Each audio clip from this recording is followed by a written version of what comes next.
सरकार के संरक्षण में बालू माफियाओं और पुलिस प्रशासन की मिलीभगत से युवाओं से हम ये अपील करेंगे कि जिस सरकार ने बिहार के नौजवानों के साथ धोखाधड़ी किया, वैसी सरकार को बदलने के लिए आप वोट कीजिए। कि उस इलाके में रोजगार का कोई माध्यम नहीं है, गरीबी बहुत ज़्यादा है। हम तो कह रहे हैं कि भाई डोमिसाइल लागू होना चाहिए। तो जाहिर सी बात है कि लोग चाहते हैं कि महागठबंधन की सरकार बने।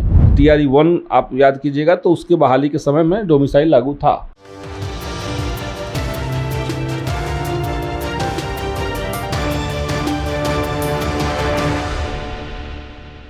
नमस्कार, आप देख रहे हैं मंथन टुडे और आपके साथ मैं हूं निधि सिंह।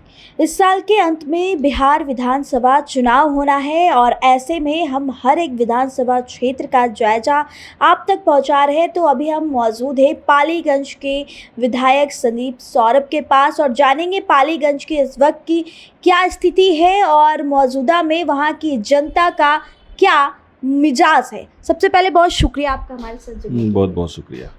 संदीप जी, कैसे अभी पालीगंज की जनता का मिजाज है और पालीगंज की अगर बात की जाए तो वहाँ की क्या कुछ अभी भी कमी है जो आपने अभी तक पूरी नहीं की और सोच रहे हैं कि अगर जनता वहाँ से फिर एक बार मौका देती है जो आप उस चीज़ को पूरा करेंगे?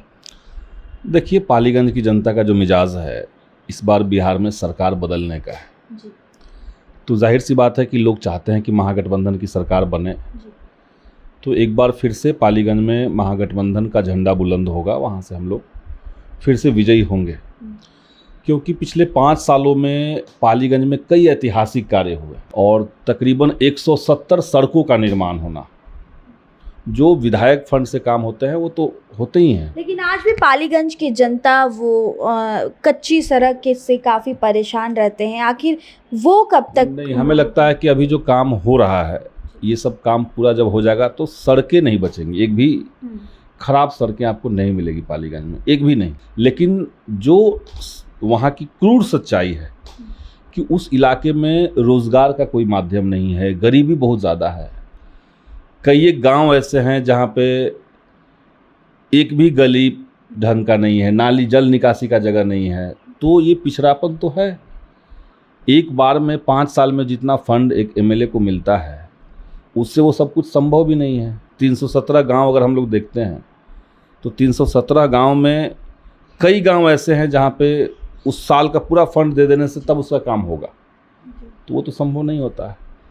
तो जबकि सरकार का 7 निश्चय योजना, हर घर पक्की गली नली योजना चलता है। यही विकास के जो कार्य हैं, कई गाँव में गलियाँ बनी रोजगार की आपने बात कही, वो तो रोजगार कोई MLA के हाथ में नहीं है। जब तक वो सरकार नहीं बदलेगा, सरकार की नीति नहीं बदलेगी, तब तक नहीं होगा। एक और बड़ा क्राइसिस पालीगंज की तरफ हम आपको बताएंगे कि वहाँ पे पीने का पानी का भारी संकट, जबकि एक तरफ पुनपुन नदी, एक तरफ सोन नदी है और इन नदियों से इतना भयानक तरीके से बालू का खनन हुआ।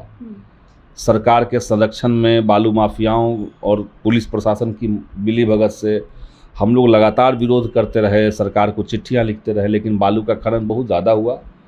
और आज के समय में हकीकत है कि उस पूरे इलाके में पानी का जो जल स्तर है, भू स्तर है, वो बहुत नीचे चला गया है। तो पीने के पानी का संकट और नल जल योजना जो सरकार का है वो पूरा फरेब है, फेल है वो। एक सवाल और रहेगा कि अभी आपने देखा कि स्टूडेंट को लेकर के काफ़ी स्टूडेंट बहुत ज़्यादा उग्र हो चुके हैं, डोमिसाइल नीति को लेकर के मांग कर रहे हैं, वरना कह रहे हैं कि वो बहिष्कार करेंगे वोट को लेकर। इसको आप किस तरीके से देखें? नहीं, हम तो कह रहे हैं कि भाई डोमिसाइल लागू होना चाहिए। हम लोगों ने सदन के अंदर सारे तर्कों के साथ सरकार को ये बात कन्वे किया और कहिए कि TRE 1 जब हो रहा था जी। उस समय विधानसभा में मैंने ही मांग ये उठाया था कि डोमिसाइल के साथ इसको कीजिए। और उस समय जो अधिकारियों से बात हुई, उस समय के जो मंत्री थे उनसे बात हुई, तो ये लगा कि नहीं हो जाएगा। TRE 1 आप याद कीजिएगा तो उसके बहाली के समय में डोमिसाइल लागू था। लेकिन अचानक से 1 सप्ताह बाद नीतीश जी ने उसको वापस ले लिया, बिना किसी से राय मशवरा किए अपने से वापस ले लिया। अड़ गई सरकार की नहीं, डोमिसाइल लागू नहीं करेंगे। तो जब कई राज्यों में डोमिसाइल है तो बिहार में होना चाहिए। अब जहाँ तक वोट बहिष्कार का बात है तो हम मानते हैं कि ये सही नहीं है। आप वोट बहिष्कार कर भी लेंगे तभी कोई ना कोई पक्ष को तो जीतना हारना है। तो युवाओं से हम ये अपील करेंगे कि जिस सरकार ने बिहार के नौजवानों के साथ धोखाधड़ी किया, डोमिसाइल ला करके भी वापस ले लिया, आसपास के राज्यों में डोमिसाइल लागू है लेकिन बिहार में लागू नहीं किया, वैसी सरकार को बदलने के लिए आप वोट कीजिए।